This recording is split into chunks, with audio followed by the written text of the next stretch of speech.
तर मतदानाच्या दिवशी नाशिक जिल्ह्यामध्ये नांदगावमध्ये समीर भुजबळ आणि सुहास कांदे यांच्यामध्ये जोरदार खडाजंगी झाली। आमदार सुहास कांदे यांनी बोलवलेल्या मतदारांना समीर भुजबळ यांनी अडवल्याचा आरोप करण्यात आला। या प्रकरणावरून समीर भुजबळ आणि सुहास कांदे समर्थक यांच्यामध्ये जोरदार लढा झाला। गुरुकुल कॉलेज परिसरातून निघालेल्या मतदारांना समीर भुजबळ यांनी गाड्या आडव्या लावत अडवल्याचा आरोप करण्यात आलाय।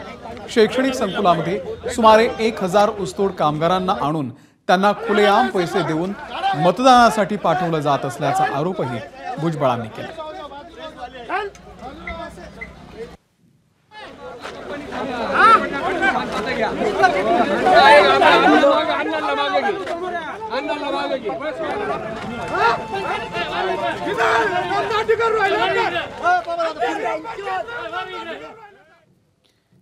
तर नांदगाव विधानसभा मतदारसंघामध्ये अपक्ष उमेदवार समीर भुजबळ आणि शिवसेना शिंदे गटाचे उमेदवार सुहास कांदे यांच्या गटामध्ये जोरदार लढा झाल्याचं दिसून आलं। सुहास कांदे यांनी बोलवलेल्या मतदारांना समीर भुजबळ यांनी अडवलं।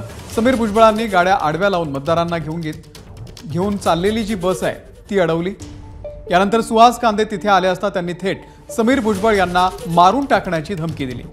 आज तुझा मर्डर फिक्स आहे असा इशारा देखील सुहास कांदे यांनी दिला। त्यामुळे नांदगाव विधानसभा मतदारसंघात मोठी खळबळ उडाली।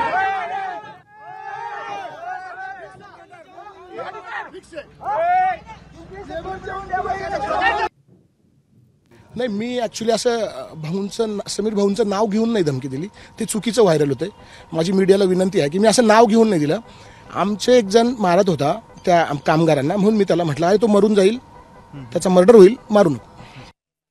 मी जेव्हापासून तो भयमुक्तीचा नारा दिल्याच्या नंतर सुद्धा मी फॉर्म भरताना गेले त्याच दिवशी जे आहे आमदारांनी ज्या पद्धतीचं फोन करून आमच्या कार्यकर्त्यांना जे धमक्या दिल्या, गलिच्छ भाषेत बोलले, ते मी सगळ्यांसमोर ऐकवलं आहे। आणि त्यानंतर सुद्धा ते काही सत्र काही थांबलं नाही। अनेक ठिकाणी प्रत्येक गावात मी गेल्यानंतर, मी बाहेर पडल्यानंतर ते तिकडच्या सर्व कार्यक्रम चालू होतं। परंतु मी सगळ्यांना जे संयम बाळगायला सांगितलेला होता।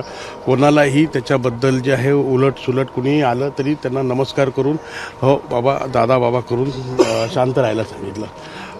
कारण का मला निवडणुकीमध्ये कुठे गालबोट लावायचं नव्हतं आणि आमच्याकडून तशी कुठची प्रतिक्रियाही द्यायची नव्हती। परंतु आज मतदान आहे, लोक जे आहे मतदानाच्या माध्यमातून जे आहे तो आपला निकाल देतील। एबीपी माझा, उघडा डोळे बघा नीट।